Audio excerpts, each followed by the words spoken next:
Guys, may gusto ko ipakita na naman sa inyo. May natapos po tayo ngayon. Ito, bagong-bagong gawa lang.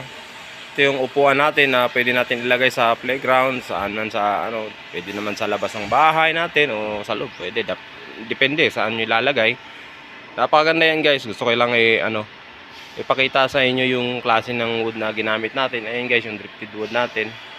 Ayan, makikita nyo yung kwadrado na yan. Ayan, nakapatong yan sa working table natin guys. Pinatong ko yan para makita nyo yung kabuuan talaga niya.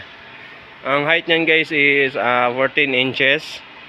Ayan guys, yung mga paa niya na made sa driftwood na round logs natin. Pinutol lang natin ng chainsaw. Ayan guys, para makita nyo. Yan yung pinaka-concept niya. Ayan yung design natin. Iba-varnish pa yan guys sa susunod na mga araw. Ayan, gusto ko lang ipakita sa inyo yung itsura na. Ayan yung mga driftwood natin guys. May bitak-bitak pa yung kahoy natin. Lumang-luma yan. At ito rin naman yung upuan. Yung pinaka-upuan natin. Solid yan guys. Solid na medyo hardwood talaga yan guys. Ayan, napakaganda ng grano niya. Ayan, lumang-lumang kahoy. Ayan guys. Ayan, para makita nyo. Ayan. Salamat sa panonood ng mga videos namin guys. Sana abangan nyo yung mga videos ko na i-upload namin.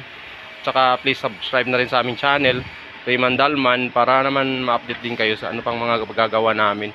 Tsaka marami pa kaming gagawin guys. Marami pang design ng mga driftwood product natin.